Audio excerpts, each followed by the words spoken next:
Money is supposed to be neutral. It's supposed to be a tool, a measuring stick for value, a bridge for trade, a simple medium of exchange. So here's the disturbing question most people never ask. Why does money control behavior even when it's not being spent?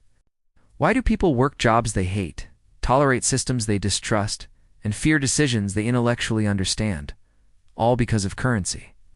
And why does the threat of losing money feel more powerful than the promise of gaining it? If money is just a tool, it shouldn't shape psychology. But if it shapes psychology, then maybe it stopped being a tool a long time ago.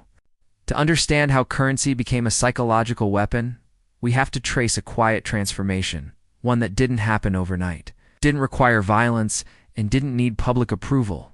It only needed belief. Most of human history, money had limits. Gold couldn't be printed. Silver couldn't be wished into existence. Coins had weight. Value was tangible. Scarcity was obvious. If a ruler debased the currency, people noticed. Coins felt lighter, trust evaporated, systems collapsed fast. That constraint mattered, because when money is physically limited, it cannot be easily used to control mass behavior over long periods. It reacts too slowly. It resists manipulation. But as economies grew, wars expanded, and empires needed scale, leaders faced a problem. How do you control millions without constant force? The answer wasn't weapons. It was currency. The first major shift wasn't technological. It was psychological. Paper money. When governments introduced paper notes, they weren't selling convenience. They were selling trust. Paper itself had no value. Its power came from belief. Belief that others would accept it. Belief that authority would back it. Belief that it represented something real. That belief was revolutionary. For the first time, value could be separated from substance. Money no longer needed to be scarce. It only needed to feel scarce. This was the beginning of currency as influence rather than measurement. The next step came with central banking. Central banks were introduced as stabilizers, neutral referees meant to smooth cycles and prevent chaos. In reality, they became the architects of economic emotion. Interest rates didn't just guide lending. They guided fear and confidence. Lower rates encouraged risk. Higher rates punished caution. Inflation rewarded spending. Deflation punished saving. Currency became a behavioral lever. People didn't respond to force. They responded to incentives they barely understood. Work more, spend now, save less, stay dependent. And the system didn't need obedience. It only needed predictability. The true turning point came when money lost its anchor entirely. When currencies detached from gold, something unprecedented happened. Money became infinite, but human psychology did not. Scarcity was no longer natural. It had to be engineered. Inflation targets replaced honesty. Debt replaced limits. Growth replaced stability. Most importantly, money became time-based control. People no longer worked for value. They worked to stay ahead of erosion. Fear replaced ambition. This is where currency stops being a tool and becomes a weapon. Here's how the mechanism functions. Step 1. Create money faster than value can grow. Step 2. Let prices rise slowly, unevenly, confusingly. Step 3. Keep wages lagging just enough to increase anxiety. Step 4. Frame survival as personal responsibility, not systemic design. The result? They work harder. They take more debt. They comply. Currency doesn't threaten violence. It threatens insecurity. Insecurity is far more effective. Every system has a breaking point.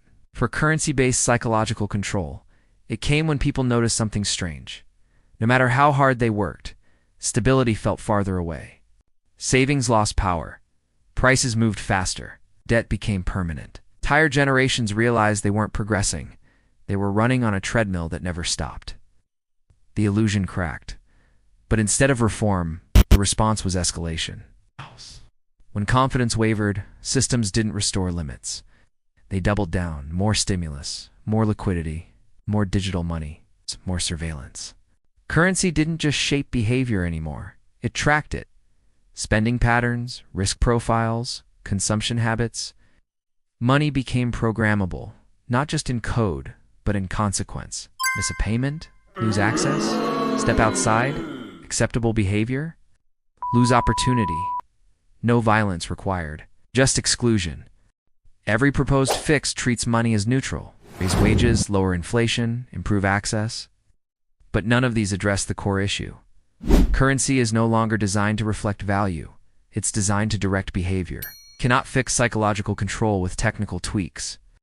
As long as money rewards compliance over creativity, dependency over independence, speed over reflection, it remains a weapon.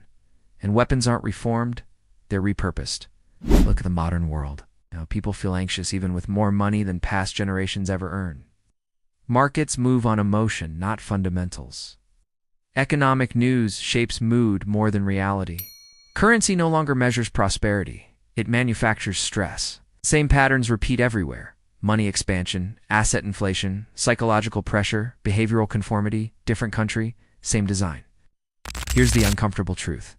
Currency doesn't just allocate resources. It allocates attention, fear, and time. It decides what people worry about, what risks they take, what futures they imagine possible.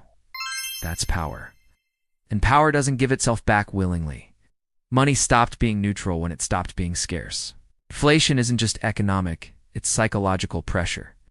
Understanding money's design breaks its emotional grip. Here's the warning most people never hear.